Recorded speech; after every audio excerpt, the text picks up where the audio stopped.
At number 9 on my list, I have Shaquille O'Neal. All right, Shaquille O'Neal was one of the most, if not the most dominant force in the history of the NBA. I have Wilt Chamberlain as the most dominant force. Some people say Shaquille O'Neal. Shaq played in a way that players just don't play anymore. Physical. He was extremely physical. And in an era, especially when he started off, where centers were still a main focal point of the offense and of teams, just his raw talent and alone to go along with his sheer size made him a ready-made force for the NBA. Of course, Shaquille O'Neal starred in LSU before he went to college. He was the first overall pick of the 1992 NBA draft, and he did not fail to deliver. All right,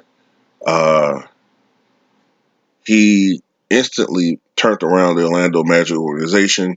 I think they saw like a 20-game improvement during his first year there. Shaquille O'Neal, when he first came to the NBA, resembled a bigger version of David Robinson. Before he started gaining weight, he was like 7'1". He was 295 pounds. Just a huge, huge guy. I think in college he was about 285. So he was going to get bigger. But when he was younger, man, he could run up and down the court. He could actually leap. I thought he was a better rebounder when he was younger. I think he averaged like 12, 13 plus rebounds when he was younger. Then as he got older, a little bit heavier, that trended down to more like 10 to 11 rebounds per game. But still, like I said, when he was younger, man, he was springier, faster. And the trade-off was as he got older, some of the reasons why he explained why he gained weight was to deal with the banging, of course, as far as playing down low. And while he did get stronger, he got slower and a little bit more stiff, and it hurt him on the defensive end more than anything else. But Shaquille O'Neal came to the NBA. I think his rookie year, he averaged like 23 points and like 12 or 13 rebounds or something like that. I think he shot like 56% from the floor. Like I said, he was an awesome force. I think there was a game where I think it was the game where Jordan scored 64 points against the Magic in an overtime loss. I think it was an overtime game that they lost. And in that game, I think Shaq had like 28 points and 24 rebounds or something like that. Just an awesome force. Um, One of the knocks on Shaquille O'Neal, and Kobe Bryant recently said something about this, is that he didn't work as hard uh, in preseason and during the offseason to stay in conditioning, and oftentimes he just relied on gradually working his way back in shape during the season, and that may have worked for him earlier in his career, but that in the long run hurt him.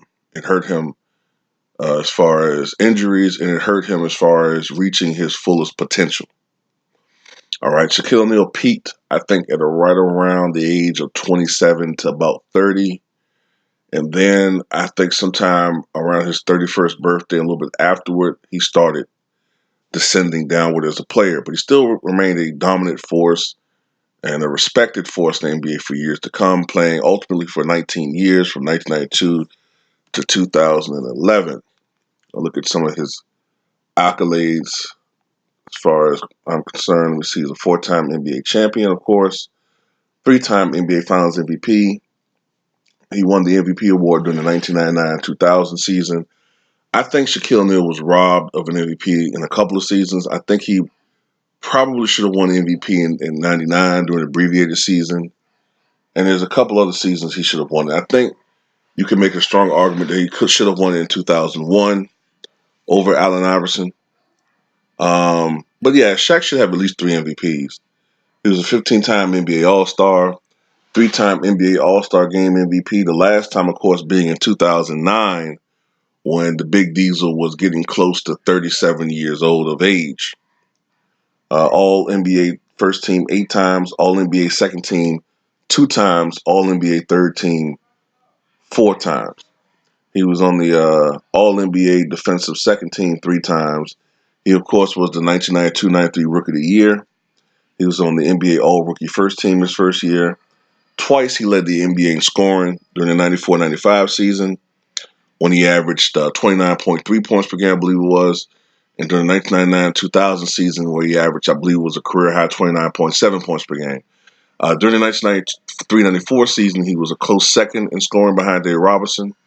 And in the 1997-98 season, he finished a very close second behind Michael Jordan. I think it was something like 28.7 for Jordan to 28.3 for Shaq. So he was amongst the best scorers in the league during his prime years. And that's pretty much it. His number 34 retired by the Lakers. His number 32 retired by the Miami Heat. He was the Collegiate National Player of the Year back in 1991, the 2-time consensus first team All-American. I'm not going to get too much into the college stuff because it doesn't really translate to NBA. I'm not really rating guys on the college performance.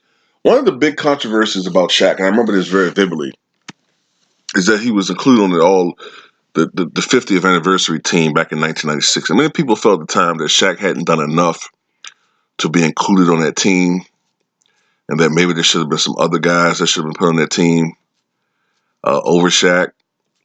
I can see that argument. I don't think that Shaq should have been on the 50th team myself. I don't think he had played long enough. He'd only played 4 years at the time, and it really hadn't accomplished much. They were really more projecting more than anything else. But that's it. My number 9 pick, the Big Diesel, Shaquille O'Neal.